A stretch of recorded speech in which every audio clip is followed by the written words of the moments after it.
एक तैयारा 239 मुसाफिर 10 साल पहले रात के अंधेरे में गायब हो गया। ना कोई मलबा मिला, ना कोई मैयत, जैसे जमीन खा गई या आसमान निगल गया। 8 मार्च 2014 की रात मलेशिया एयरलाइंस की फ्लाइट MH370 कुआलालंपुर से बीजिंग के लिए उड़ान भरती है। सब कुछ मामूल के मुताबिक था। पायलट और ATC के बीच आखिरी राब्ता रात 1:19 पर होता है। Good night, Malaysian 370. लेकिन इसके बाद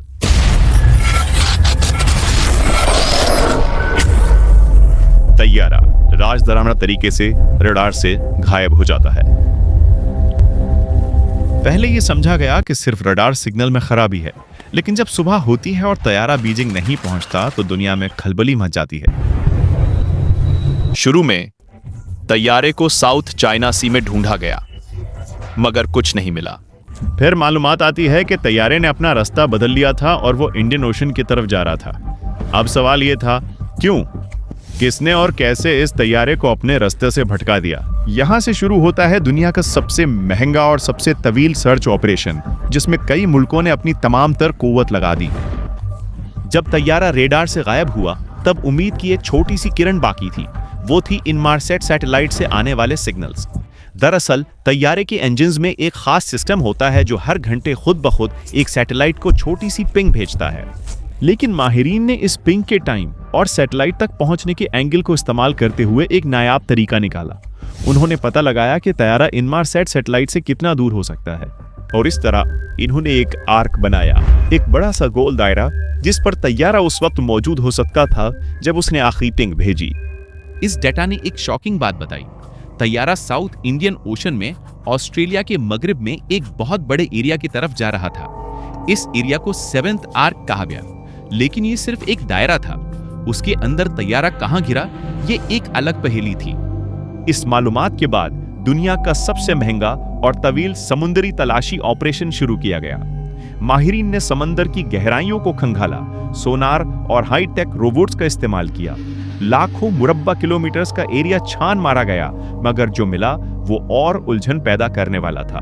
धीरे धीरे अफ्रीका के मुख्तलिफ साहिलों, खास तौर पर रियूनियन आइलैंड और मोजाम्बिक से कुछ टुकड़े मिलने शुरू हुए। जब इन टुकड़ों की तहकीक की गई तो तस्दीक हुई कि वो MH370 के ही थे। खास तौर पर एक फ्लैपरॉन तैयारे का एक पर, जिस पर 657BB लिखा था, उसकी तस्दीक हो गई। लेकिन ये टुकड़े सिर्फ इस बात की तस्दीक करते थे कि तैयारा समुंदर में गिरा था, ना कि कैसे और क्यों गिरा। और सबसे बड़ा सवाल, उसका बाकी मलबा कहां था, क्यों एक भी लाश नहीं मिली। ये राज और भी गहरा होता चला गया। जब ऐसे बड़े राज के जवाबात नहीं मिलते तो थ्योरीज का एक सैलाब आ जाता है, और MH370 के साथ भी ऐसा ही हुआ। दुनिया भर में माहिरीन, एजेंसीज और आम लोग सब अपनी अपनी थ्योरीज पेश करते रहे। चलिए उन सबसे अहम और सबसे दहला देने वाली थ्योरीज को गहराई से देखते हैं। सबसे पहली और गमगीन थ्योरी जो कई माहिरीन और रिपोर्ट्स की तरफ से आई, वो थी पायलट सुसाइड। इस थ्योरी के मुताबिक तैयारे के कैप्टन जहारी अहमद शाह ने जानबूझकर तैयारे को गायब किया। वो एक बहुत तजुर्बाकार पायलट थे और उनकी कमांड में ये सब हुआ। तहकीक में पता चला कि कैप्टन जहारिया के घर में मौजूद फ्लाइट सिमुलेटर पर कुछ ऐसी रोड्स मिली थी जो MH370 के आखिरी मकाम से मिलती जुलती थी, खास तौर पर सदर्न इंडियन ओशन की तरफ एक लंबी उड़ान। इससे ये शुबा पैदा हुआ कि शायद उन्होंने पहले से इस मंसूबे की प्लानिंग की थी। कुछ एक्सपर्ट्स का कहना है कि उन्होंने प्लेन के सिस्टम्स को बंद किया, उसके कम्युनिकेशन टूल्स को डिसेबल किया और फिर उसे एक घोस्ट फ्लाइट बनाकर गैर आबाद समुद्री इलाके में ले गए, जहां फ्यूल खत्म होने पर वो क्रैश हो गया। इसको सुसाइड बाय प्लेन कहा गया, जिसमें पैसेंजर्स भी शामिल होते हैं। लेकिन उनके घर वालों और करीबी दोस्तों ने इन इल्जामात को मुकम्मल तौर पर खारिज कर दिया। उनका कहना था कि कैप्टन जहारी एक खुश मिजाज और प्रोफेशनल शख्स थे और उनके पास ऐसा कोई मंसूबा या मकसद नहीं था। उन्होंने इस थ्योरी को बेबुनियाद करार दिया।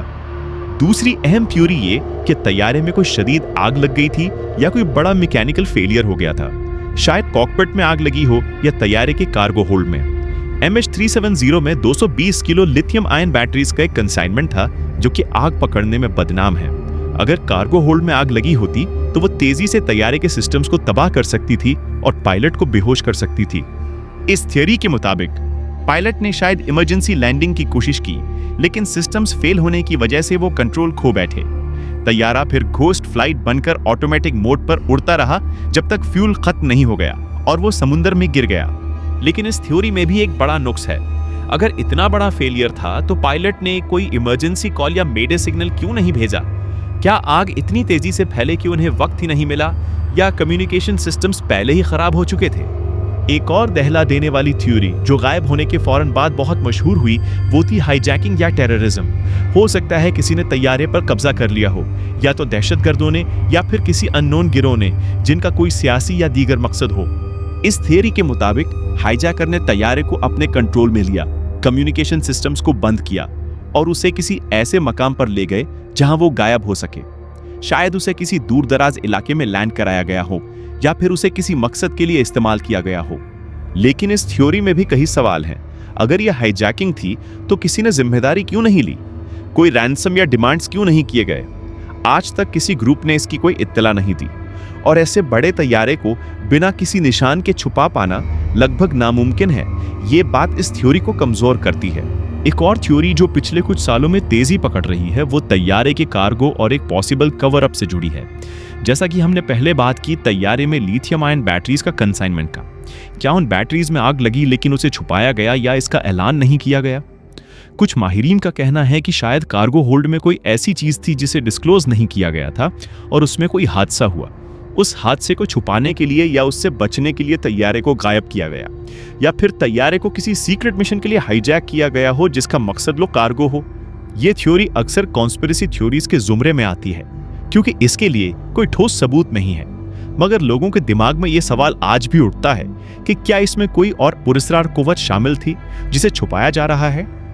अब बात करते हैं एक सबसे लेटेस्ट और दिलचस्प डेवलपमेंट की। हाल ही में एक ब्रिटिश इंजीनियर और एविएशन एक्सपर्ट रिचर्ड गॉडफ्री ने एक नई तहकीक पेश की है। उन्होंने weak signal propagation reporter WSPR data का इस्तेमाल किया है। यही डेटा दुनिया भर में रेडियो वेव्स के सिग्नल्स को रिकॉर्ड करता है। गॉडफ्री का दावा है कि एक गुजरने वाला तैयारा इन रेडियो वेव्स को डिस्टर्ब करता है और इस डिस्टर्बेंस को रिकॉर्ड किया जा सकता है। उन्होंने MH370 के फ्लाइट पाथ को इस डेटा से रिकंस्ट्रक्ट किया है। उनके हिसाब से इस डेटा के जरिए तैयारे की एग्जैक्ट क्रैश साइट का पता लगाया जा सकता है, जो कि सदर्न इंडियन ओशन की एक बहुत छोटे से एरिया में है। ये प्रीवियस इनमारसैट आर्क से भी ज्यादा स्पेसिफिक लोकेशन है। ये एक बहुत ही एक्साइटिंग डेवलपमेंट है, और अगर ये तहकीक सही साबित होती है तो शायद हम MH370 के राज के बहुत करीब हैं। इन सब थ्योरीज और टेक्निकल डिटेल्स के बीच हम अक्सर एक बहुत बड़ी हकीकत भूल जाते हैं। 239 लोगों की जिंदगी, उनके खानदान का कभी न खत्म होने वाला दर्द, हर गुजरता दिन, हर गुजरता साल उनके लिए एक अजाब है। उनके पास कोई लाश नहीं, कोई कब्र नहीं, बस एक अनजान इंतजार है। दोस्तों, MH370 सिर्फ एक तैयारे का गायब होना नहीं, ये एक ऐसा वाकया है जो हमें कई बड़े और गहरे सवाल पूछने पर मजबूर करते हैं। हमारी टेक्नोलॉजी कितनी आगे है? क्या हम अपने आसमान में भी महफूज नहीं हैं? और सबसे बड़ा सवाल, क्या इस राज के पीछे कोई ऐसी सच्चाई छुपी है जिसे लोग सामने नहीं आने देना चाहते? रिचर्ड गॉडफ्री की नई तहकीक उम्मीद की एक नई किरण है, लेकिन जब तक प्लेन का असली मलबा नहीं मिलता तब तक ये राज हमेशा के लिए एक अनजान पहेली ही रहेगा।